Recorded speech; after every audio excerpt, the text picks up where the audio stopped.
നിങ്ങൾക്ക് ഏറ്റവും സങ്കടം വരുന്നൊരവസ്ഥയിൽ ആരോടാണ് എല്ലാം ഷെയർ ചെയ്യാറ്? പലരും പറഞ്ഞു കേട്ടിട്ടുണ്ട് സങ്കടങ്ങൾ ആരോടെങ്കിലും പറഞ്ഞാൽ കുറയുമെന്ന്.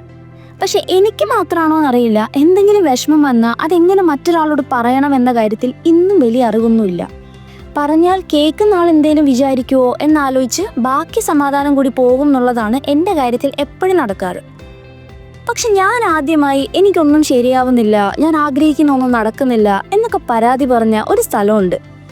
പ്രത്യേകിച്ച് ഒന്നും ചിന്തിക്കാതെ കേൾക്കുന്ന ആൾ എന്ത് വിചാരിക്കുമെന്ന ടെൻഷൻ ഇല്ലാതെ ഞാൻ എല്ലാ പരാതിയും പറഞ്ഞൊരിടം മണർകാട് പള്ളി. കോളേജിൽ പഠിക്കുമ്പോൾ ഞാനിവിടുത്തെ സ്ഥിരം സന്ദർശകയായിരുന്നു. പരീക്ഷയ്ക്ക് മാർക്ക് കിട്ടാൻ ഞാൻ ഏറ്റവും കൂടുതൽ കൈക്കൂലി കൊടുത്തിട്ടുള്ളതും എന്തെങ്കിലും ഇഷ്ടമില്ലാത്ത കാര്യം ലൈഫിൽ ഉണ്ടാകുമ്പോൾ പരാതി പറയുന്നതും ഒക്കെ ഇവിടെ തന്നെയായിരുന്നു. അത്രയും ഹൃദയത്തോട് ചേർന്ന് നിൽക്കുന്ന ഒരു പള്ളി. കേരളത്തിലെ പ്രശസ്തമായ ക്രൈസ്തവ തീർത്ഥാടന കേന്ദ്രമായ കോട്ടയം ജില്ലയിൽ മണർകാട് സ്ഥിതി ചെയ്യുന്ന വിശുദ്ധ മർത്ത മറിയം കത്തീഡ്രൽ അഥവാ മണർകാട് പള്ളി. പള്ളിയിൽ കാണുന്ന ശിലാലിഖിതങ്ങൾ പ്രകാരം 1000 വർഷങ്ങൾക്ക് മുൻപ് സ്ഥാപിച്ചതാണ് ഈ ദേവാലയം. മണർകാട് പള്ളിയെ പറ്റി പറയുമ്പോൾ യാക്കോബായ സുറിയാനി സഭയിലെ ഒരു ആഗോള മരിയൻ തീർത്ഥാടന കേന്ദ്രമായി കാണപ്പെടുന്ന ഒരു ദേവാലയമാണിത്. ഇവിടുത്തെ മെയിനായിട്ടുള്ള പെരുന്നാൾ എന്ന് പറഞ്ഞാൽ സെപ്റ്റംബർ 1 മുതൽ 8 വരെ നടക്കുന്ന 8 നോയമ്പ് പെരുന്നാളാണ്. 8 നോയമ്പ് പെരുന്നാളിൽ 8 ദിവസം ഇവിടെ ലക്ഷക്കണക്കിന് ആൾക്കാർ 8 ദിവസങ്ങളിലായിട്ട് കടന്നു വരുന്ന ഒരു വലിയ പെരുന്നാളാണ്.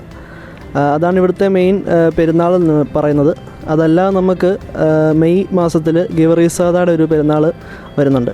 ഈ 2 പെരുന്നാളുകളാണ് പള്ളിയിൽ നമുക്ക് മെയിനായിട്ടുള്ളത്. പിന്നെ പ്രധാന നേർച്ചകളെ പറ്റി പറയുമ്പോൾ ഇവിടെ മുത്തുക്കുട എടുത്ത് പള്ളിക്ക് വലം വെക്കുന്ന ഒരു നേർച്ച, അതുപോലെ തന്നെ ഇവിടുന്ന് പ്രധാന നേർച്ച വിളമ്പായിട്ട് 8 നോയമ്പ് പെരുന്നാളിൽ പാച്ചോറ് നേർച്ച, അത് ഇവിടുത്തെ തന്നെ ഒരു പ്രത്യേകതയാണ്.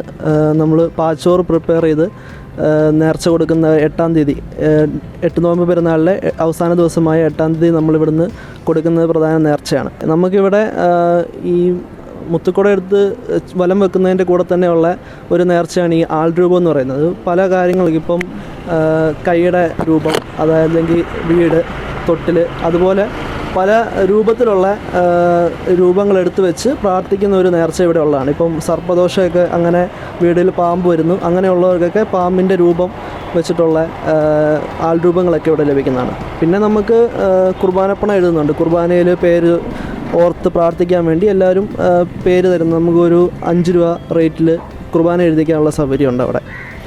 ഇതൊക്കെയാണ് നമുക്ക് ഇവിടെ നേർച്ച എഴുതുന്നത്.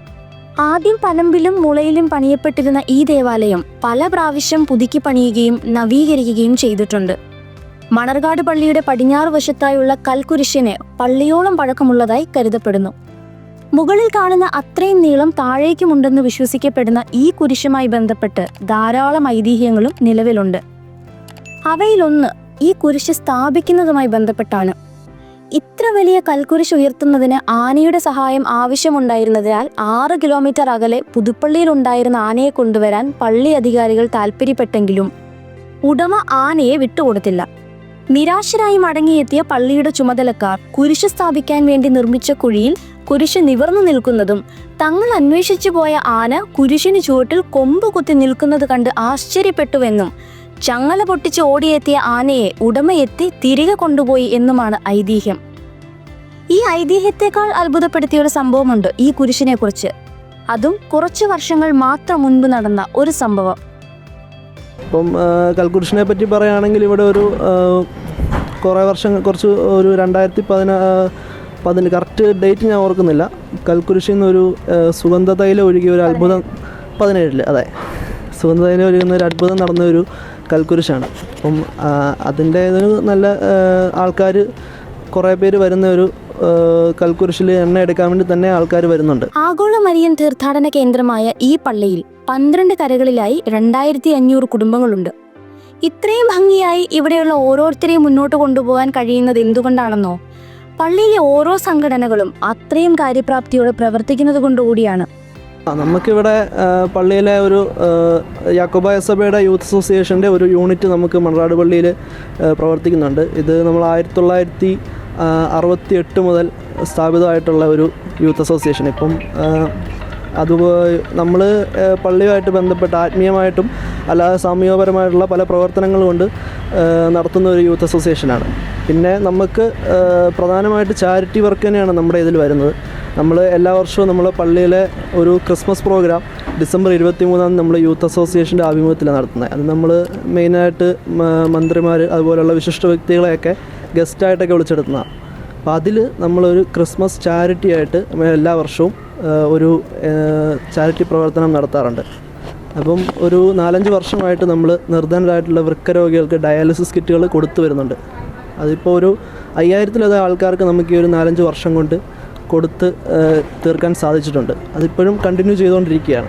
അപ്പോൾ ഇങ്ങനെ പല ഇപ്പോൾ നമ്മൾ മെഡിക്കൽ എക്യുപ്മെൻറ്റ്സ് ആവശ്യമുള്ളവർക്ക് കൊടുക്കുന്നുണ്ട്. വീൽ ചെയർ, ആംബുലൻസൊക്കെ പള്ളിയുടെ വക തന്നെയാണ്. പള്ളിയുടെ ആംബുലൻസ് ആയിട്ടുണ്ട്. പിന്നെ ആശുപത്രി, സ്കൂള് ഇതെല്ലാം പള്ളിയുടെ തന്നെയാണ്. അപ്പോൾ ഇതിന് പള്ളിയിൽ നിന്ന് മെയിനായിട്ട് ചാരിറ്റി വർക്കുകൾ ചെയ്യാൻ വേണ്ടി തന്നെ ഇവിടെ സേവകാ സംഘം എന്നുള്ളൊരു സംഘടന വർഷങ്ങളായിട്ട് പ്രവർത്തിക്കുന്നുണ്ട്.